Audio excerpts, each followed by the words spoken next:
Assalamualaikum warahmatullahi wabarakatuh. Perkenalkan, nama saya Heru Pratomo. Saya dari Universitas Tigubang Semarang dengan NIM 1805720010 dari kelas F1 Akuntansi mata kuliah Pengauditan 2. Tujuan saya membuat video ini untuk memenuhi tugas ujian tengah semester yang diampu oleh Bapak Arif Himawan Dwi Nugroho selaku dosen pengampu mata kuliah Pengauditan 2. Pada kesempatan kali ini, saya akan memaparkan materi tentang pengujian substantif persediaan observasi perhitungan. Daftar isi materi pembahasan saya, yang pertama ada sifat siklus produksi, yang kedua ada materialitas dan risiko inherent, yang ketiga ada pemahaman bisnis dan industri klien, yang keempat ada pengujian mengamati persediaan fisik klien yang meliputi 1. Penetapan waktu dan luas observasi penetapan waktu. Yang kedua, rencana perhitungan persediaan perhitungan. Yang ketiga, pelaksanaan observasi perhitungan fisik. Dan selanjutnya ada yang kelima, pengujian penetapan biaya persediaan. Keenam, pengujian harga pokok yang diproduksi. Ketujuh, pengujian rincian saldo, estimasi akuntansi. Dan yang terakhir atau yang kedelapan, pengujian persediaan yang disimpan dan dikendalikan oleh pihak ketiga.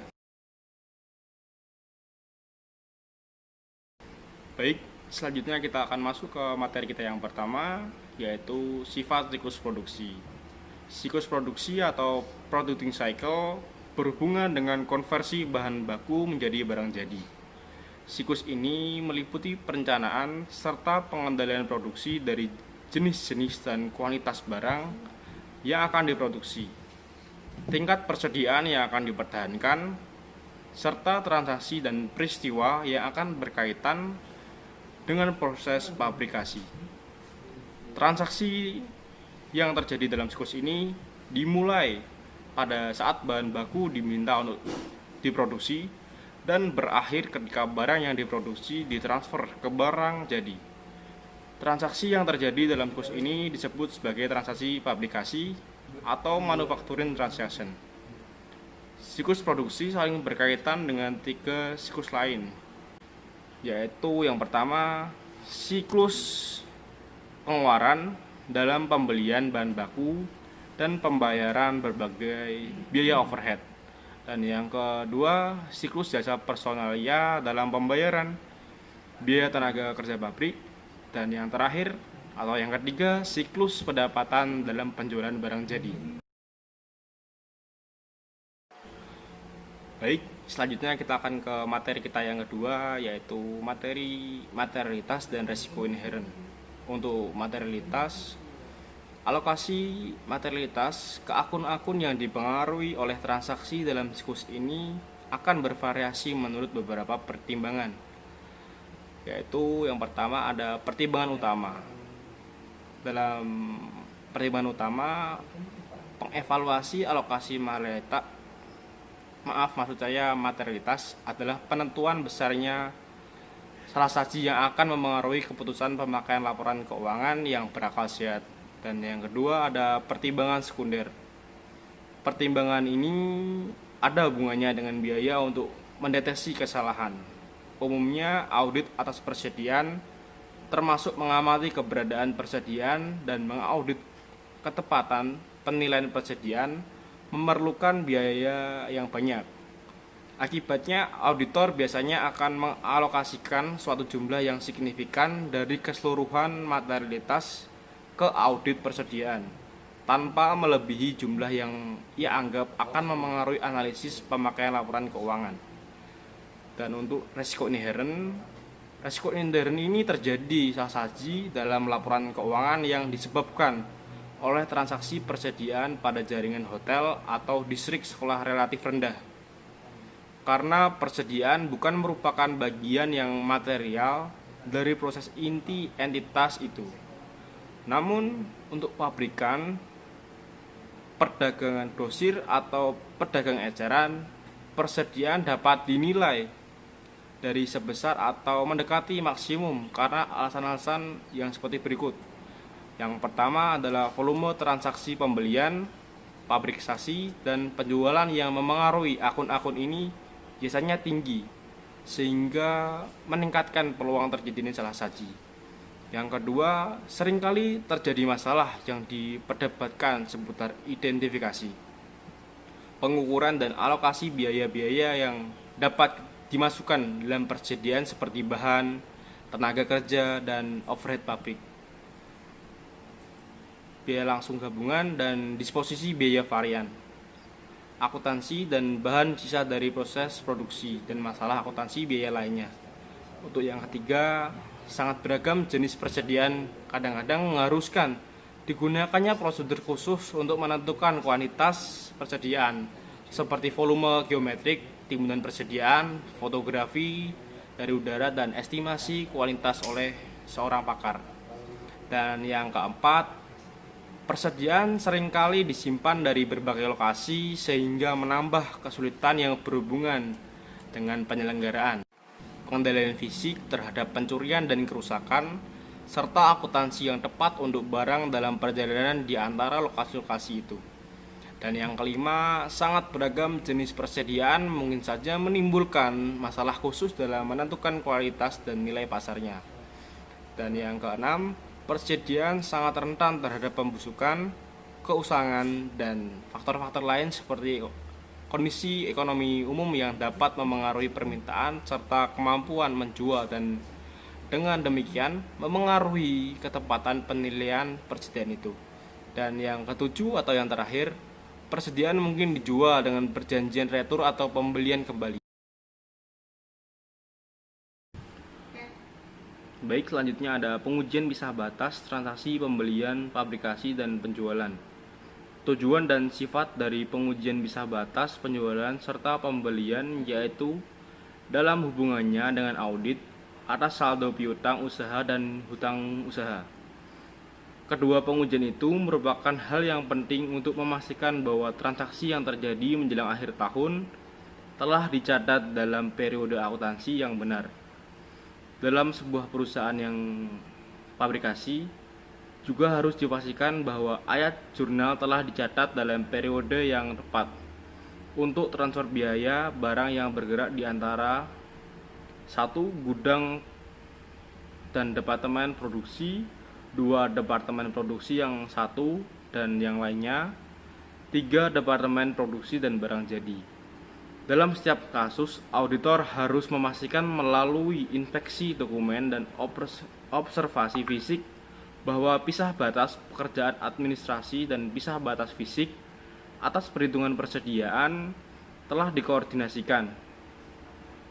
Misalnya, jika auditor menetapkan bahwa suatu ayat jurnal yang mentransfer biaya lot terakhir produksi yang sudah selesai selama periode berjalan ke barang jadi sudah dicatat, maka ia harus menentukan bahwa barang itu sekalipun masih dalam perjalanan hanya dimasukkan dalam hitungan fisik persediaan barang jadi saja, yaitu barang itu tidak dihitung sebagai bagian dari barang dalam proses, atau dihitung dua kali, atau sama sekali tidak dihitung.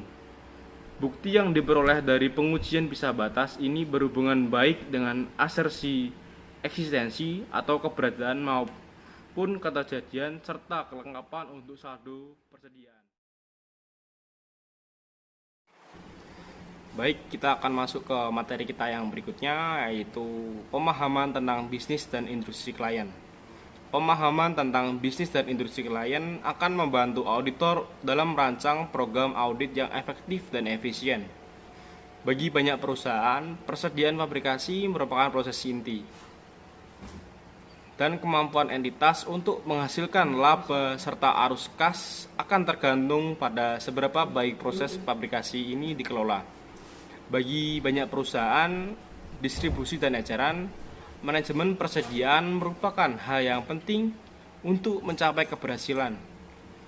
Pada saat mengaudit sebuah perusahaan fabrikasi, auditor biasanya ingin memahami intensivitas modal dari proses fabrikasi, di samping bauran bahan baku dan tenaga kerja yang diperlukan dalam proses fabrikasi itu.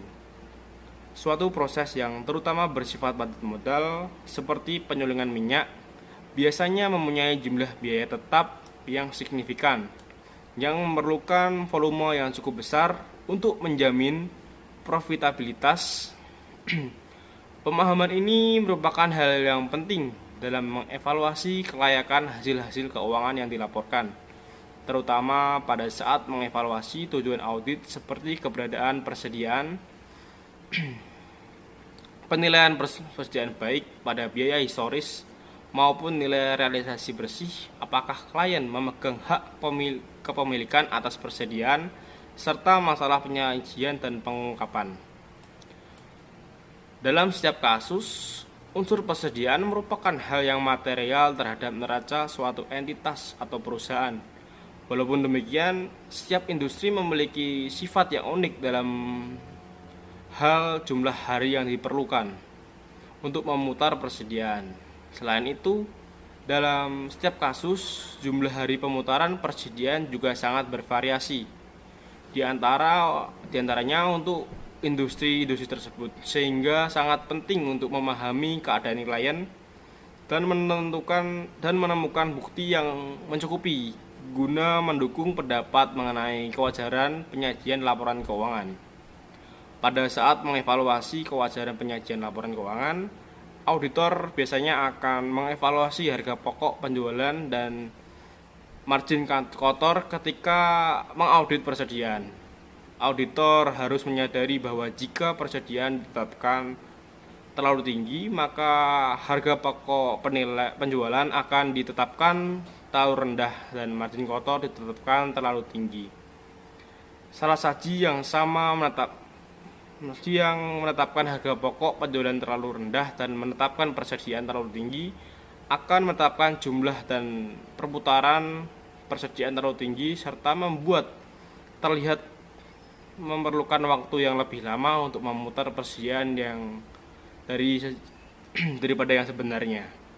Karena pentingnya persediaan bagi kewajaran penyajian sebagian besar pabrikan, pedagang grosir, dan pedagang eceran, maka auditor dapat menggunakan prosedur analitis untuk mengidentifikasi bidang-bidang yang bermasalah.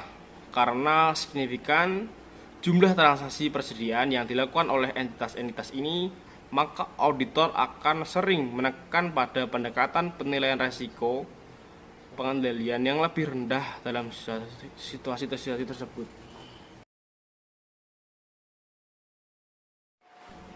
Baik, selanjutnya kita ke materi kita yang berikutnya, yaitu pengujian mengamati persediaan fisik klien. Yang pertama ada penetapan waktu dan luas observasi penetapan waktu. Penetapan waktu pengamatan persediaan tergantung pada sistem persediaan yang dianut klien dan efektivitas pengendalian internal. Dalam sistem persediaan periodik, kualitas ditentukan melalui perhitungan fisik dan semua perhitungan telah dilakukan pada tanggal tertentu. Tanggal itu harus ditetapkan pada atau mendekati tanggal neraca. Dan auditor biasanya harus hadir dalam penetapan tanggal itu.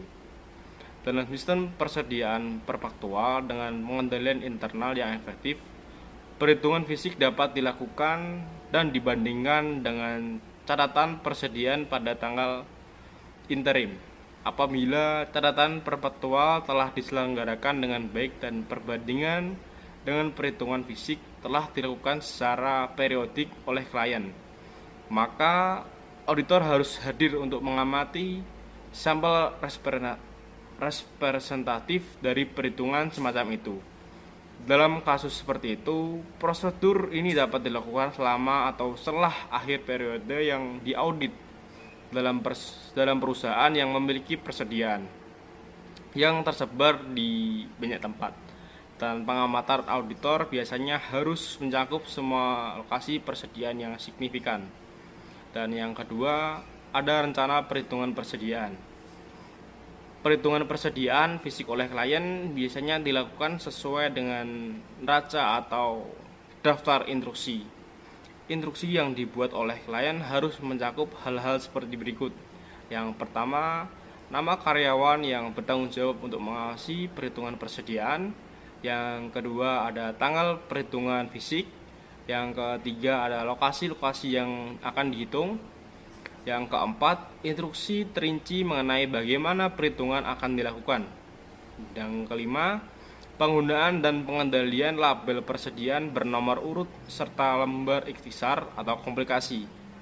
Yang selanjutnya, ketentuan mengenai penanganan penerimaan, pengiriman, dan perpindahan barang selama perhitungan jika aktivitas tersebut tidak dapat dihindarkan. Dan yang terakhir ada pemisahan atau identifikasi barang yang bukan milik klien. Auditor harus mereview dan mengevaluasi rencana perhitungan persediaan klien jauh sebelum tanggal perhitungan. Dengan tenggang waktu yang cukup, klien akan mampu menanggapi dengan baik saran-saran modifikasi atau rencana itu sebelum perhitungan dimulai. Sudah merupakan hal yang biasa bagi auditor untuk membantu klien dalam merancang suatu rencana perhitungan persediaan yang akan memudahkan baik perhitungan maupun pengamatan persediaan. Perencanaan pendahuluan harus dilakukan oleh auditor jika pengamatan persediaan akan dilakukan secara efisien dan efektif. Seorang auditor yang berpengalaman biasanya bertanggung jawab untuk itu. Yang pertama, merencanakan prosedur.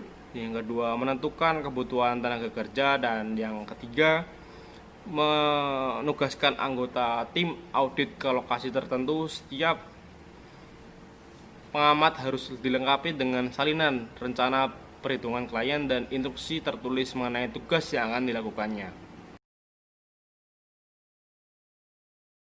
Yang ketiga ada pelaksanaan observasi perhitungan fisik. Dalam mengamati perhitungan persediaan, auditor harus mencakup hal berikut. Yang pertama, meneliti kecermatan para karyawan klien mengikuti rencana perhitungan persediaan.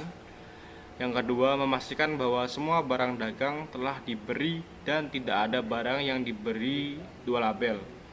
Yang ketiga, menentukan bahwa label persediaan bernomor urut dan lembar kompilasi telah dikendalikan dengan semestinya.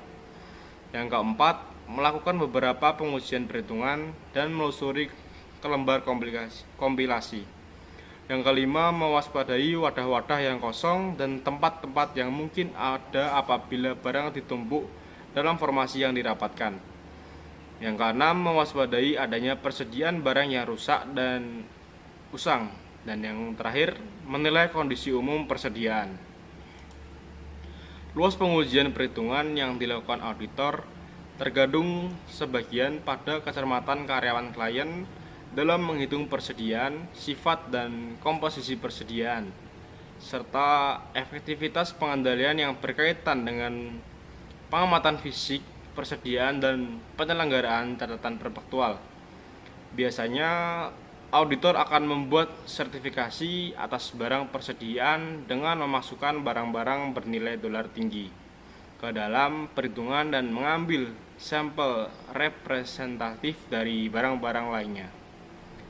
Penelusuran catatan persediaan perpaktual juga berguna untuk mengidentifikasi barang-barang bernilai tinggi dan memilih barang-barang yang akan dijadikan sampel. Dalam melakukan pengujian perhitungan, auditor harus mencatat perhitungan yang dilakukan dan memberikan deskripsi yang lengkap serta akurat mengenai barang tersebut. Dalam tanda kurung, nomor identifikasi, satuan ukuran, lokasi, dan lain-lain. Data semacam ini sangat diperlukan dalam membandingkan pengujian perhitungan yang dilakukan oleh auditor dengan perhitungan klien, serta penelusuran perhitungan selanjutnya ke lembar ikhtisar persediaan dan catatan persediaan perpaktual. Setelah persediaan selesai dihitung, auditor perlu membuat daftar nama label atau yang digunakan atau yang tidak digunakan atau lembar ikhtisar dan mendapatkan informasi yang cukup sehingga tidak ada persediaan yang bisa ditambahkan ke perhitungan sesudah auditor mengamati persediaan. Beberapa kecurangan yang signifikan pernah terjadi, yaitu menetapkan persediaan yang terlalu tinggi pada saat auditor tidak mengendalikan lembar perhitungan atau label secara memadai. Pada saat prosedur pengamatan telah selesai, sejumlah anggota tim audit harus menyiapkan sebuah ikhtisar keseluruhan ikhtisar itu harus mencakup uraian mengenai hal-hal seperti yang pertama, menyimpan dari rencana perhitungan persediaan yang telah disusun klien. Yang kedua, luas pengujian perhitungan dan setiap selisih yang material yang dihasilkan. Serta yang ketiga, kesimpulan mengenai keakuratan perhitungan dan kondisi umum dan persediaan. Apabila persediaan bersifat material dan auditor tidak mengamati perhitungan persediaan pada atau saat menjelang akhir tahun, maka AU 33112 menyatakan bahwa pengujian atas catatan akuntansi saja tidak akan memadai dalam kaitannya dengan kualitas. Audit yang kedua, auditor harus selalu melakukan atau mengamati beberapa perhitungan fisik persediaan dan menetapkan pengujian yang tepat atas transaksi yang terjadi selama perhitungan. Kata-kata ini sudah sangat jelas. Pengamatan atau perhitungan persediaan bisa ditunda, tetapi tidak dapat dihilangkan. Auditor harus mendapat bukti fisik tertentu mengenai persediaan akhir sesuai dengan standar auditing yang diterima umum. Selain itu, auditor juga harus menelaah catatan setiap perhitungan yang dilakukan oleh klien. Baik, untuk materi yang berikutnya ada pengujian dan penetapan harga persediaan. Pengujian ini menyangkut pemeriksaan atas dokumentasi pendukung baik untuk harga pokok maupun nilai pasar persediaan. Jadi, pengujian ini terutama berhubungan dengan asersi penilaian atau alokasi. Pengujian ini juga menyangkut penentuan bahwa prosedur penetapan harga yang digunakan konsisten dengan yang digunakan dalam bertahun-tahun sebelumnya. Review atas catatan persediaan perfaktual dan pengajuan pertanyaan kepada klien harus memungkinkan auditor untuk menentukan baik dasar maupun metode penetapan harga yang digunakan dalam penetapan harga kualitas persediaan. Sebaliknya, konsisten penetapan harga ini dapat ditetapkan dengan melihat kembali kertas kerja tahun sebelumnya dalam auditing yang berulang atau laporan keuangan tahun sebelumnya. Langkah untuk memverifikasi penetapan harga ini mencakup penelaahan atas penetapan harga yang usang dan rusak, guna memastikan bahwa barang tersebut tidak dinilai melebihi nilai realisasi yang bersih pada tanggal laporan. Bukti pendukung mengenai biaya per unit bervariasi menurut sifat persediaan. Bagi barang-barang yang dibeli untuk dijual kembali, digunakan atau dikonsumsi, seperti persediaan, barang dagang, bahan baku, dan perlengkapan. Harga pokok harus di-vouching ke faktur penjualan representatif.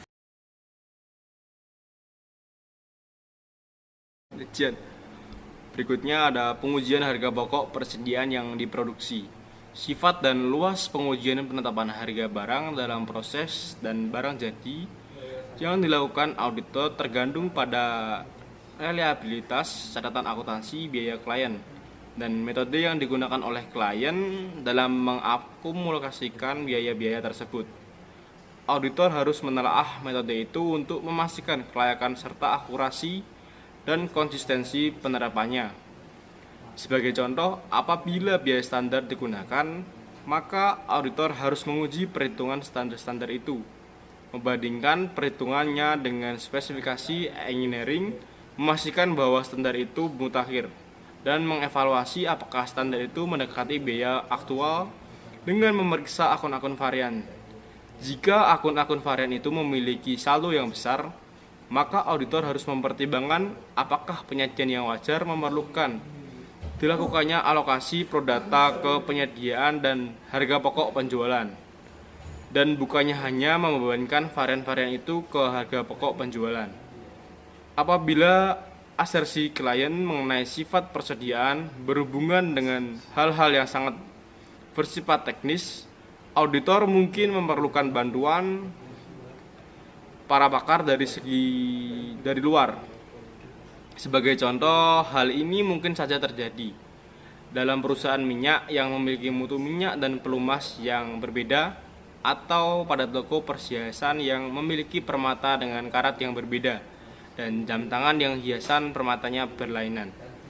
Auditor dapat memanfaatkan pekerjaan seseorang spesialis sebagai salah satu prosedur audit untuk mendapatkan bukti yang kompeten apabila ia merasa puas dengan kualifikasi dan independensi pakar tersebut. Berikutnya ada pengujian rincian saldo estimasi akuntansi. Audit atas estimasi akuntansi sangat menantang karena bersifat prospektif. Pada saat mengaudit persediaan, auditor harus menentukan apakah tepat untuk menurunkan nilai persediaan di bawah harga pokok, karena persediaan itu usang atau lambat bergerak. Dan apakah situasi yang ada akan menyebabkan klien menjual persediaan itu pada harga yang membuat klien menderita kerugian. Tanggung jawab auditor atas kualitas terbatas hanya sebagai pengamat yang telah cukup memperoleh informasi mengenai hal itu. Ini berarti bahwa auditor hanya diharapkan menentukan apakah persediaan sudah berada dalam kondisi siap jual, digunakan, atau dikonsumsi, dan apakah barang yang usang, lambat bergerak, atau rusak. Auditor memperoleh bukti mengenai kondisi umum atau keusangan dengan mengamati perhitungan persediaan yang dilakukan klien, melakukan scanning atas catatan persediaan per faktual untuk mengetahui barang-barang yang lambat bergerak, dan yang terakhir menelaah laporan produksi pengendalian mutu. Selain itu, auditor juga menggunakan pengalamannya sebatas yang memungkinkan dan menelaah penjualan persediaan setelah akhir tahun untuk menentukan kewajaran harga pokok bila dibandingkan dengan harga jual sesudahnya.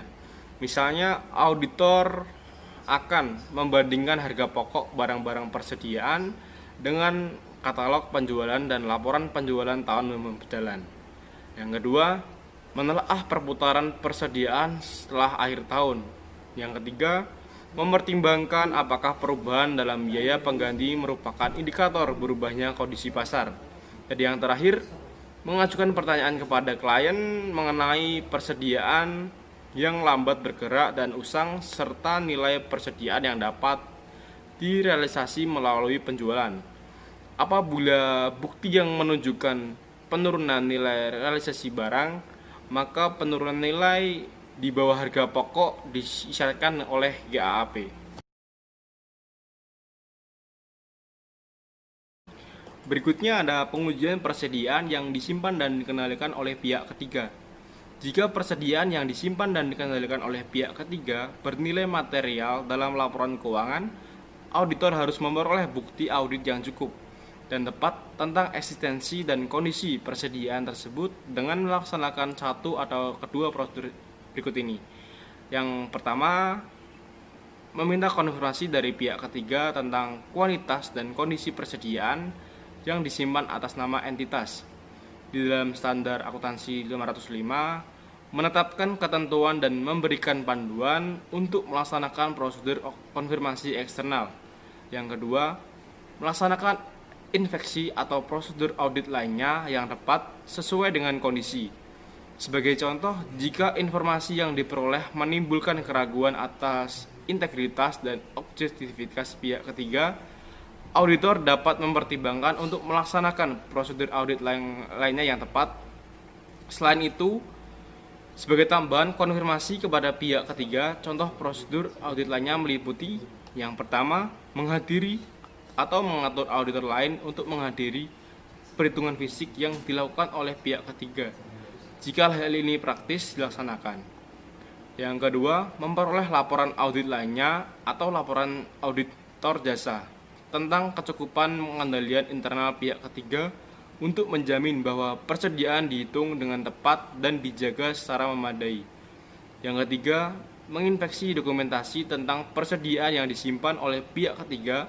Sebagai contoh adalah bukti penerimaan gudang.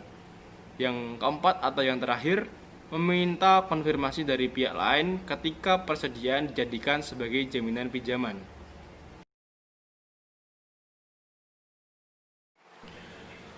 Demikian yang dapat saya paparkan atau sampaikan. Kurang lebihnya saya mohon maaf. Terima kasih. Wassalamualaikum warahmatullahi wabarakatuh. Halo. Jaga kesehatan selalu dan jangan lupa like, comment, and subscribe.